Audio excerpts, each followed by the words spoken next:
Welcome back, kindred spirits. I'm really glad you're here with me today. This season of healing our kindred spirits feels like an invitation to slow down, to listen more deeply to ourselves, to our stories, and to the quiet moments that shape who we are becoming.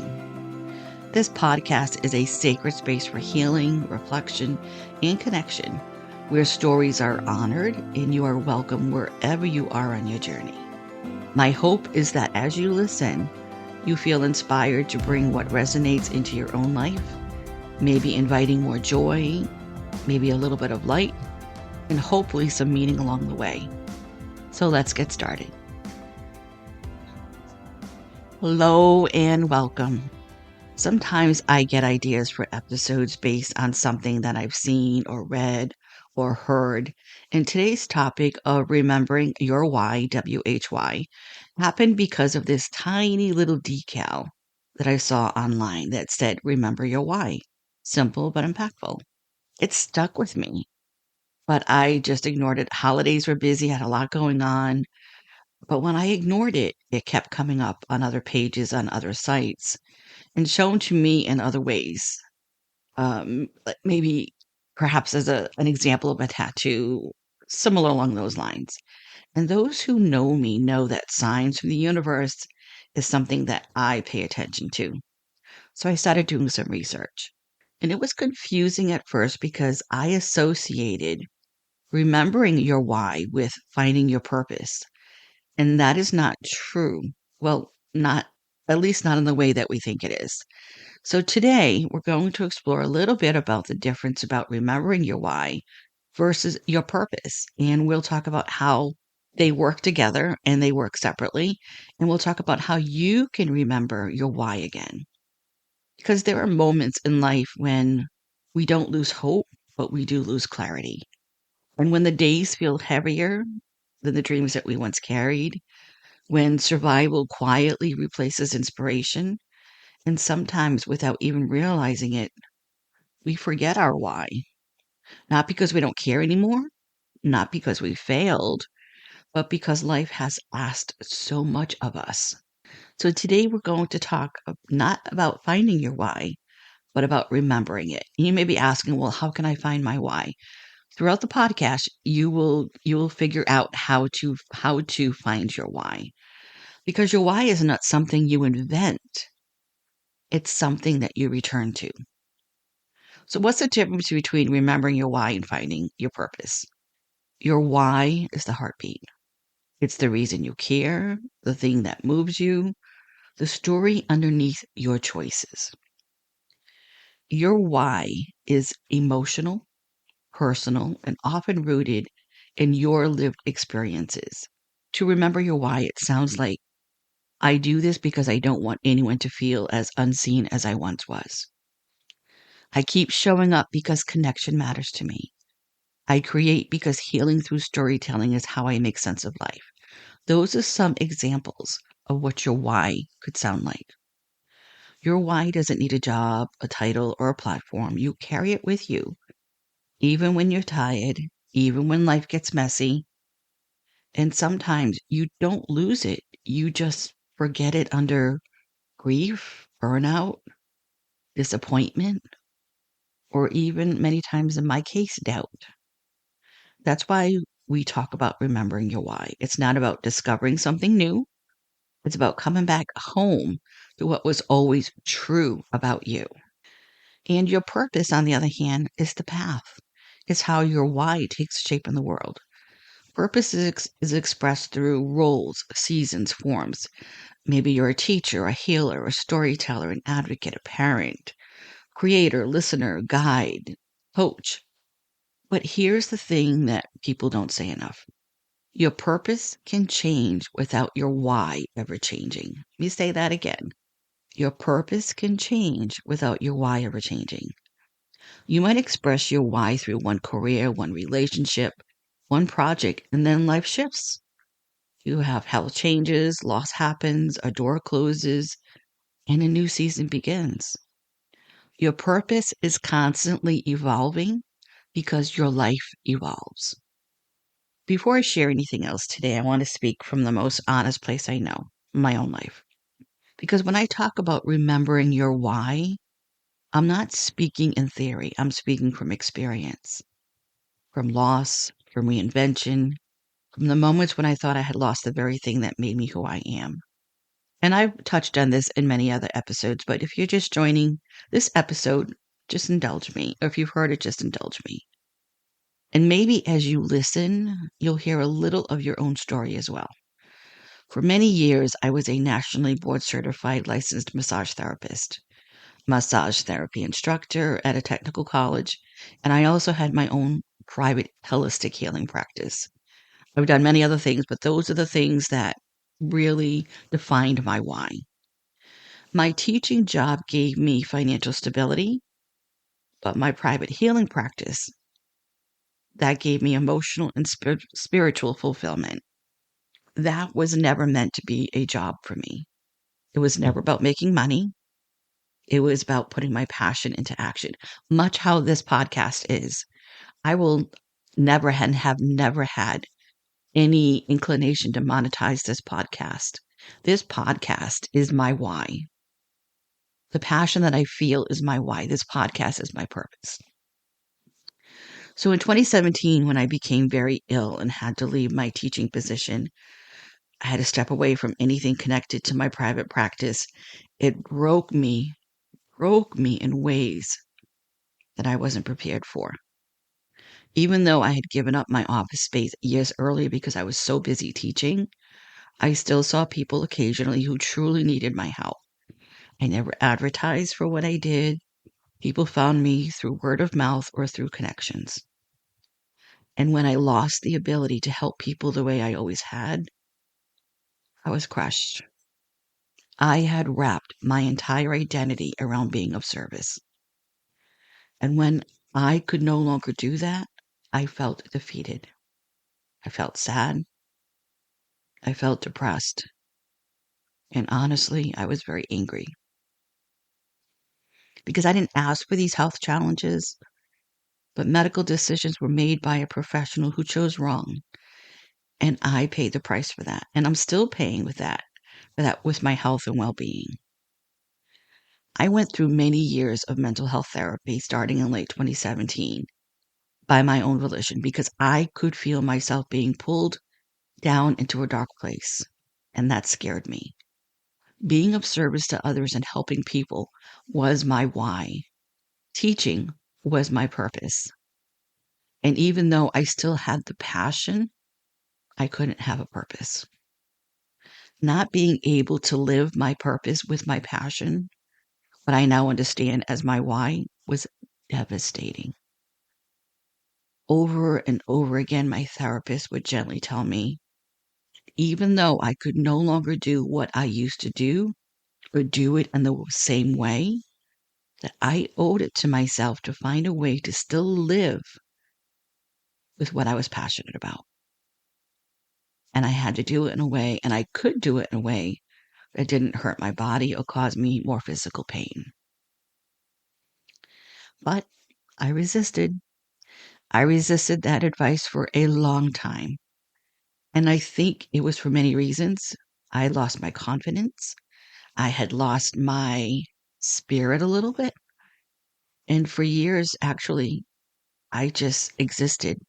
I dug my heels in and I tried to ignore my why. My mind only knew the old way of how to do it. And if I couldn't help people in the way I always had, I didn't understand how I could still help at all. When service is part of who you are, it hurts deeply when you can no longer fulfill that purpose or that why. And it's a hurt that never eases. At least for me, it didn't. As someone who is very empathic, often emotionally porous, I feel the pain deeply of people, places, and experiences. I had just been coasting through life. I was on automatic pilot, especially as the chronic health issues and chronic pain increased. It was hard to get through the day. When I was diagnosed with cancer at the height of the pandemic in 2020, I promised myself that if I survived, I would find my passion again and make better choices.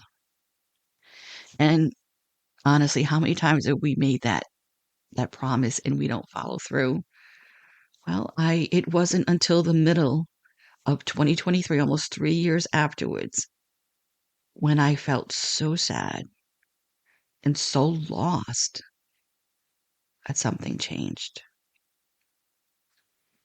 Every night when I go to bed, I pray and I always ask for guidance and for any messages or information that I need to know to let it come through to come through clear for my highest and greatest good. This is something that I have been doing for years and I still do it every night. In that particular dream that night, I was told I could still help others through my words. And that's it. Through my words. That's all I got in my dream. I've been writing my entire life since I was about 7 years old. I would write poetry and stories and short stories, and you could just give me a topic and I could write about it within minutes. Writing and reading has always been my salvation. Creativity, language, expression, words have saved me more times than I can count. So when you hear me choose certain words on this podcast, they're not AI generated. It's simply who I've always been. It's from years of reading the thesaurus many times. And yes, I do often talk like this in conversations. And as a teenager, I practically lived in the thesaurus because language became my home. So in that dream, I was shown that I would be helping people with my words, but I didn't know what that meant. A few nights later, again asking before I went to sleep, that night it became a little clearer. It was in the form of a podcast. Now, when I wake up in the morning and I've had a very busy night of dreams, and some people don't remember their dreams, but I am fortunate enough that I do, I journal them in the morning so I don't forget. First thing I do is I journal them in the morning. Now, anyone who knows me personally knows this about me. I'm painfully shy. Painfully shy. I prefer the background, not the spotlight. I am an introvert, and there was absolutely no way I was going to be on video, especially talking about anything and putting myself out there like that. It was just not going to happen. Not going to happen. So I dug my heels in and I resisted. And we all know that what we resist persists. I started waking up and journaling about my dreams again, and slowly over time, I could see this picture forming. Still, I tried to ignore it. And the more you resist, the more persisted. I finally decided to research how to start a podcast. And instantly I was overwhelmed. There was a lot of information out there. When I have too many choices, I don't know if this is how you are, but with me, when I have too many choices, I get extremely overwhelmed and I shut down. And there was a lot of information out there. And I did exactly that. I shut down. Between YouTube, Pinterest, Google, everywhere I looked, there was so much information that I became completely overwhelmed. I closed my laptop and said, I can't do this right now. Self-preservation. I can't do this right now. And again, the more I resisted, the more it persisted. Then something happened in December of 2023 that I will never forget. A former client who had become a dear friend had started his own podcast and asked if I would be a guest. My first instinct, with all the bells going off in my head, was to say no. Not for any reason aside from the fact I didn't find my life that interesting. I didn't know how to be a guest. I don't like talking about myself. But when I wanted to say no, yes came out. I said yes. And then I immediately regretted it, only because of fear. Only because of fear. But I didn't regret it for long. It was like there were two parts of me. Every fearful fiber wanted to back out, but something deeper knew I needed to step forward. Hence the dreams, the messages, the instinct, the intuition that was bubbling to the surface more, and that was actually drowning out the fear. So we recorded on Zoom, and we made the time to get together. He was in one part of a state, and I was in the other, and we recorded on Zoom. I had no equipment, just my iPhone microphone, and when he assured me it would be audio only, I finally felt safe to breathe. When that recording ended, I felt something I hadn't felt since 2017. Hope. I felt hope. I felt alive. I felt energized. And I felt like I could take on the world. I felt invigorated and recharged and feeling unstoppable, like I could do anything. Wow, what a feeling. Now I know that the reason why, because for the first time in years, I remembered my why. I must have done something right with that podcast because I was invited back a few times after that, and I was much more comfortable. And his podcast is listed on my website, so take a look if you're interested. The name of his podcast is The United States of PTSD, and he's on every streaming platform.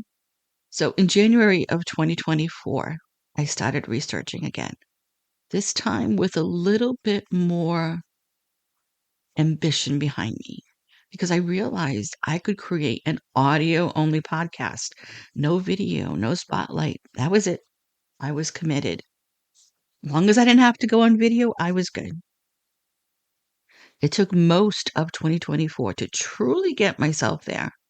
I journaled, I talked about it in therapy. I had to work through the fear, the doubt, the insecurities, the lack of self-confidence that I was lacking. I was definitely lacking in self-confidence. I had to work through that and I had to get out of my own way. All the what ifs came to my mind. What if people laughed at me? What if people judged me? What if, what if, what if? Because a few times in the past, when I put myself out there, I was deeply hurt in many ways. And when you have a kind heart and are always giving, unfortunately, there are people out there who will try to really extinguish that light within you. And you must never let them do that. Never.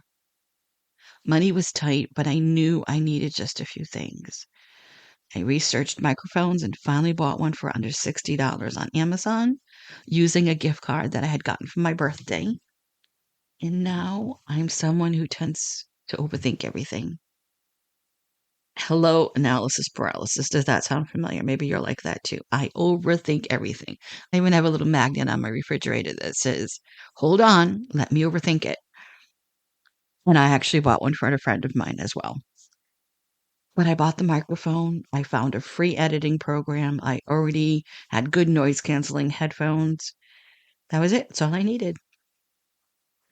All of these videos that I watched that said I needed this equipment, that equipment.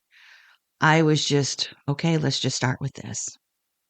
And I knew the biggest piece of equipment that I needed, that I already had, was my voice. So I wrote my first episode, and I rewrote it, and I rewrote it again. And eventually I had to accept something. It would never feel perfect because perfection is an illusion. But I also knew I had to start somewhere. So I sat with my journal again and wrote down every reason why I needed to do this podcast. And every single one of those reasons led back to the same place: my passion to help others, to be of service. That is my why. If that meant through writing or through my voice, then I owed it to myself to try. If I failed, that would be okay. At least I would have known I tried. My goal was never numbers, followers, or metrics. My goal was simple. If I could reach even one person and help them in one small way, this entire journey would be worth it. Because helping others is like breathing to me. It's not something I plan, it's who I am. So there I was with my microphone, my noise canceling headphones, and a free editing program that felt very overwhelming at first. With the help of YouTube and other resources, I learned what I needed to create something that sounded decent, and I still use it to this day. It was trial and error, trial and error, trial and error. When I finally chose my release date, everything aligned. On December 5th, 2024, my 61st birthday, I launched my first episode. That day mattered to me. It mattered because it was a gift to myself, but it was also my way of rewriting a story that had held so much pain for so many years. It was about changing the narrative of how I felt about that day. Because my birthday was always about sadness, loss, grief, transition. And I've talked about this, briefly talked about it on other episodes when I needed to. My mom passed away on my 40th birthday. And when my first husband and I were newly married, there was a fire in our apartment on my birthday, and we lost everything. We had no insurance. We had to start over. We were only married not even 7 months, I believe, 6, 7 months. And my dear Kitty perished in the fire, and we were homeless. And we had to live with our families until we could start over. And that took several months. To this day, being homeless is one of my deepest fears. On that same day, I learned that I was pregnant. I had gone to the lab that morning before I went to work, and I found out that afternoon. So amidst the chaos and loss of the fire, loss of everything in our apartment, there was some hope, or so I thought. But sadly, I miscarried 4 months later. So I chose to change the narrative of December 5th. I chose to make it something sacred, something healing, and I had the power to do that. And the rest is history. I don't claim to be perfect at what I do. I don't claim to have all the answers. What I do claim is this: I will always create and deliver from a place of authenticity. That is my why. And when I take my why and marry it with purpose, which is my passion, it's unstoppable. Will I always feel this way? I know I will, but I think how I choose to live my why will evolve over time. I have a few things I plan to do this year aside from the podcast, but it's all part of my why. As long as there are people willing to listen, I will keep showing up. I will keep sharing. I will keep serving in any way that I am able to. And for that, I am so deeply grateful. So deeply grateful. So when people say I don't know my purpose anymore, what they often mean is the way I used to live my why no longer fits who I am now. And that can feel disorienting, even painful. So how is finding your why and living your purpose different? Your why is internal. It's the emotional truth of who you are. Your purpose is external. It's how that truth is lived, expressed, and even offered. Your why is constant. It may deepen, but it doesn't disappear. Your purpose is fluid. It shifts with seasons, health, growth, circumstance. You remember your why. You shape and reshape your purpose. And how are they the same? They are both about meaning. They both answer the question, why does my life matter and the way I'm living it? Your purpose without your why becomes hollow. It's just tasks and titles and expectations. But your why without living a purpose can feel trapped inside of you, waiting for a place to breathe, just like mine did after I had to give up everything that defined me in 2017. My why was still there, but I no longer had a purpose. Don't let that happen to you, because you know what? They are meant to work together. Your why is the soul, your purpose is the expression.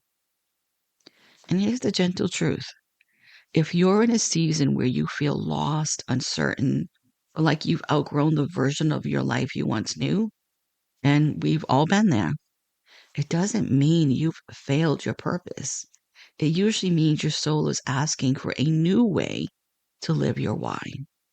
And that isn't a breakdown, that's a becoming. You're not meant to stay the same. None of us are. What we start out as is not always how we end. But what makes you you is your compassion, your need for meaning, your desire to help others feel seen and less alone. That always remains. You're not starting over. You're remembering who you've always been and choosing a new way to honor it. So often we hear the phrase, remember your why, in ways that feel pressured. Like if we just think harder, work harder, or rebrand our lives, everything will suddenly make sense. I know I have put that unnecessary pressure on myself at times, and to be honest, I still do. But your why is not your job title. It's not productivity. It's not what you should want. Your why is the emotional truth behind what matters to you. It's the part of you that knows what feels meaningful, the part that softens when someone else is hurting. It's the part that lights up when you feel connected or useful, present, or of service. It's what motivates you to rise for another day and just face the day head on, knowing that you will always be the best version of yourself. One of the reasons why I didn't think I could do a podcast is because I am a very empathic, sensitive soul. And I worried about talking about certain topics and becoming emotional or showing that emotion. And if I was to do this podcast, I had to do it with the authenticity of not editing out my emotions, even if it meant that I got choked up or I struggled with tears a little bit. I had to be okay with it. I had to reconcile that and know that even though I was taking a chance of being laughed at or being made fun of online, which is a vast universe, there was no other way to do it but to be more my authentic self because that was my why. My sensitivity and my empathy is all wrapped up in my why because your why is shaped by your lived experiences, your grief, your growth, what you've endured, what you've lost, and what you've learned because it's intimate, it's personal, and it's uniquely yours. So why do we forget our why? Here's something I want to say gently and clearly. Most of us don't abandon our why. We get tired, we move into survival mode, and in survival mode, we don't dream because we endure.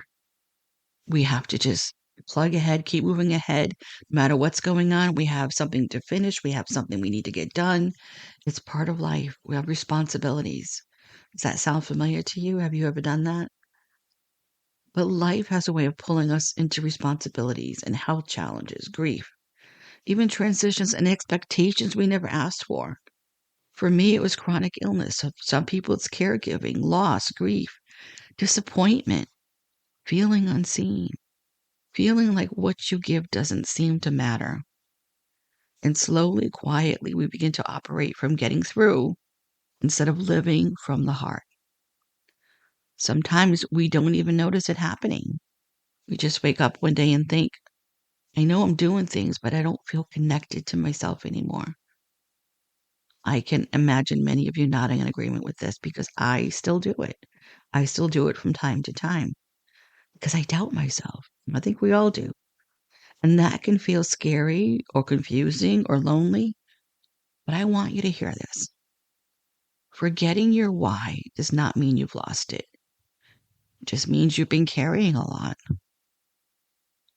We often talk about finding our why as if it's missing somewhere outside of us. But I don't believe your why disappears, not for a minute. I believe it waits quietly, patiently, without judgment. Our why lives in the moments that move us.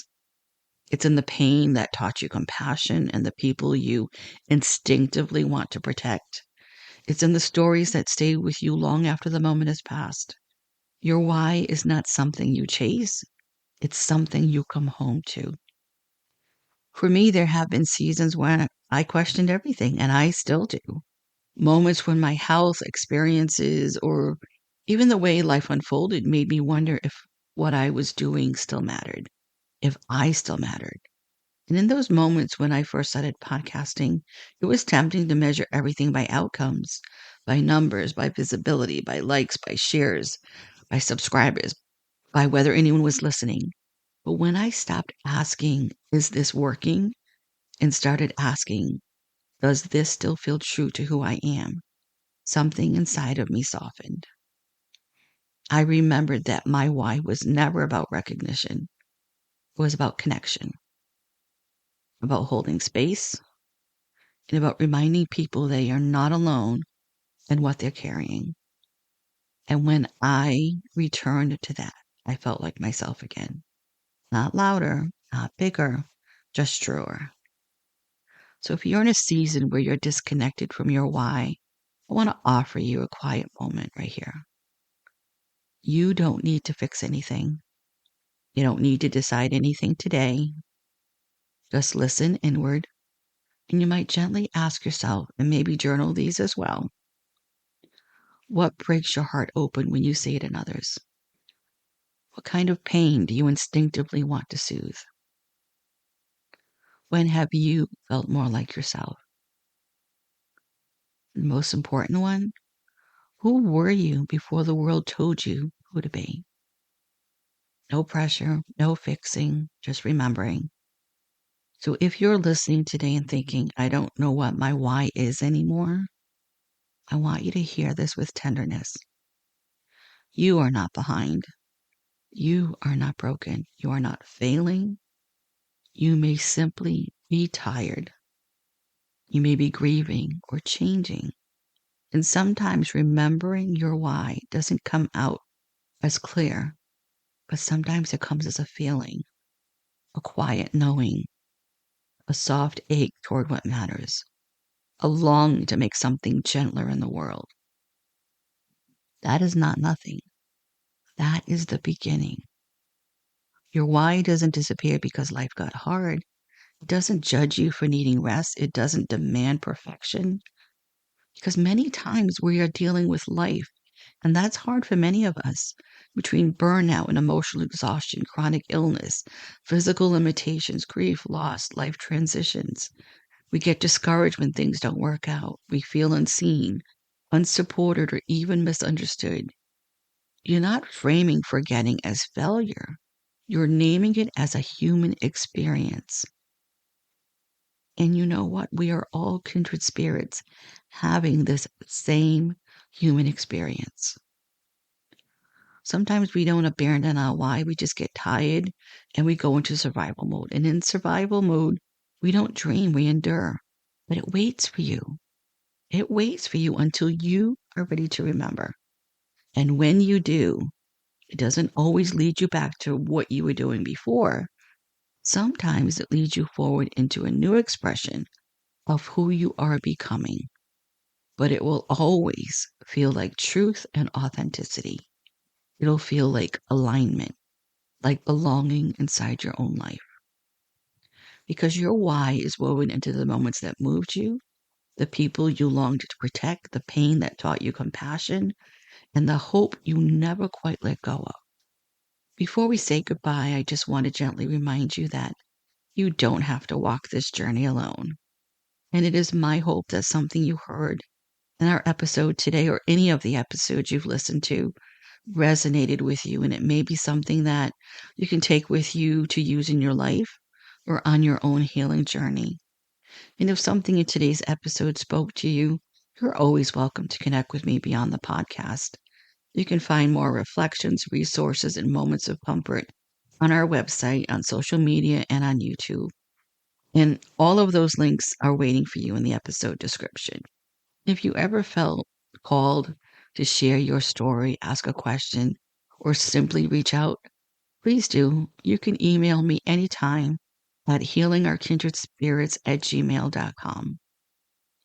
If you're interested, I have paired this episode with an original guided meditation, and you can find it right after this episode on any streaming platform. And along with the guided meditation, I put some journal prompts at the end of the meditation episode descriptions should you be guided to journal. And as a reminder, my fellow kindred spirits, you are never too much, and you are always, always enough. Thank you.